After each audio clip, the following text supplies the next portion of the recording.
No one in 1347 knew the world was about to change forever. People woke up expecting a normal day. By nightfall, half the town could already be dead. The Black Death did not creep in quietly. It struck like a storm, fast, violent, unstoppable. Imagine opening your door and finding every neighbor is gone. Imagine families disappearing in 3 days, bodies lying in streets, priests collapsing during prayers, towns emptying so quickly that no one was left to bury the dead. And here is the darkest truth. The bacterium that caused the Black Death still exists today. It never vanished. Scientists warn it is still capable of changing. So the terrifying question remains, could it ever return? To understand that, we must return to where it began, far from Europe, on the wind-swept plains of Central Asia. There, inside wild rodents, lived a tiny killer, a bacterium called Yersinia pestis. It had caused outbreaks before, but in the early 1300s, everything changed. Climate data revealed unusual weather patterns. Wet years caused rodent numbers to explode. More rodents meant more fleas. More fleas meant more disease. A perfect storm was forming. Caravans moved along the Silk Road. They carried silk, spices, and rats.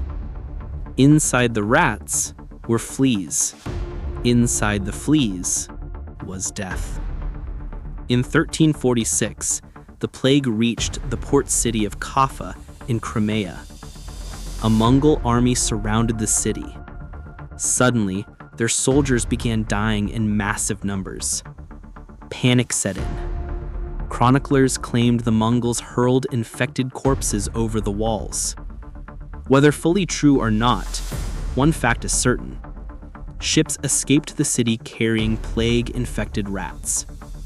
In October 1347, those ships arrived in Messina, Italy. Crowds rushed to the docks. They expected merchants. They saw dying men. Sailors stumbled out with fevers.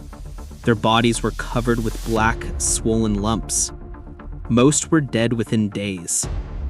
The townspeople pushed the ships back into the sea, but it was already too late. The rats had already spread across the port. Europe's nightmare had begun. From that moment, the plague moved like fire. Venice fell. Genoa fell. Florence collapsed in weeks. Trade routes became death routes.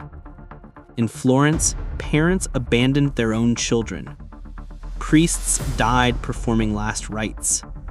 In Siena, cathedral builders dropped their tools and never returned.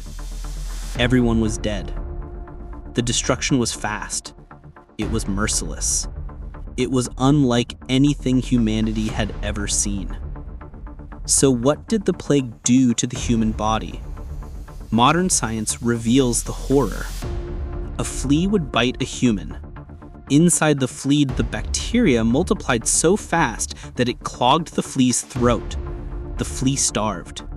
It bit again and again. With every bite, it vomited bacteria into the wound. Inside the body, the bacteria spread through the lymphatic system. Huge, painful buboes appeared. Fever followed. Vomiting followed. Black spots formed under the skin. Most victims died within 3 days. This was only one version. In crowded cities, the bacteria reached the lungs. It became pneumonic plague.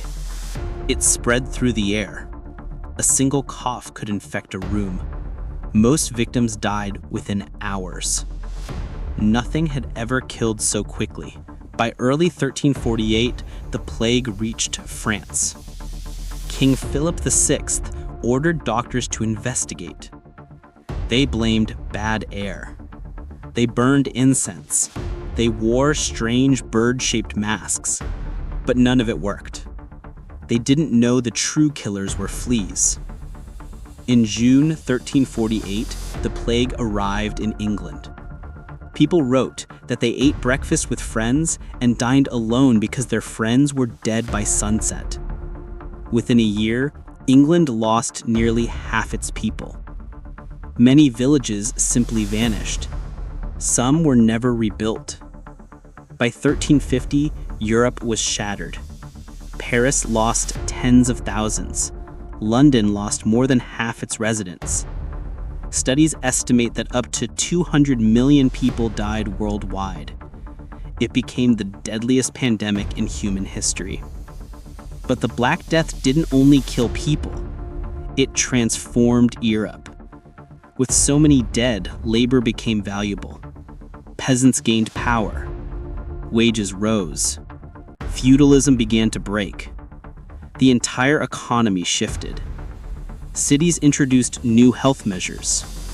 Venice created the world's first public health boards. They invented quarantine.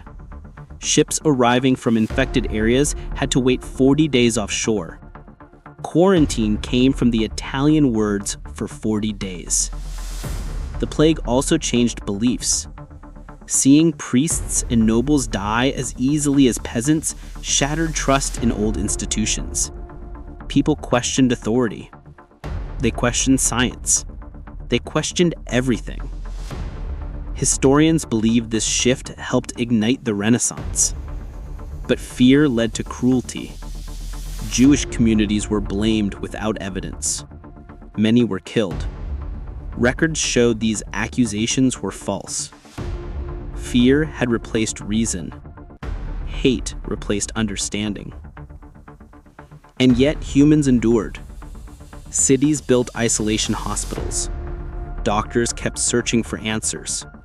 Survivors rebuilt their lives. Europe slowly recovered. But it was a different world. A reborn world. Now comes the question that troubles modern scientists. Could something like the Black Death happen again? The answer is unsettling. The plague bacterium still exists. It still infects people every year. Most cases are treatable with antibiotics, but studies found strains showing partial resistance. Not fully resistant, but evolving. Climate change increases the risk too. Warmer temperatures expand flea habitats. Rodents move closer to humans. The danger grows. We are not facing another medieval apocalypse, but a future outbreak is not impossible. History shows how easily nature can surprise us. What made the Black Death so devastating was timing. A mutated bacterium, exploding rodent populations, busy trade routes, crowded cities, no antibiotics, no understanding of germs, a weakened population already suffering from famine. It was a chain reaction. But from destruction came transformation. Forests regrew. Animals returned. Workers earned more. Societies evolved. Art and science flourished. Europe stepped into a new age shaped by loss and rebirth. Now today, plague graves still speak. DNA studies show entire families buried together, wiped out in days. Other studies show survivors pass down immune system mutations. Those mutations still exist in many people today. The Black Death is more than a medieval disaster. It is a lesson, a warning carved into history, a reminder of how fragile civilization is. We think progress is guaranteed. We think we are safer than the people of the past, but nature does not care about our confidence. Pandemics follow the paths we create.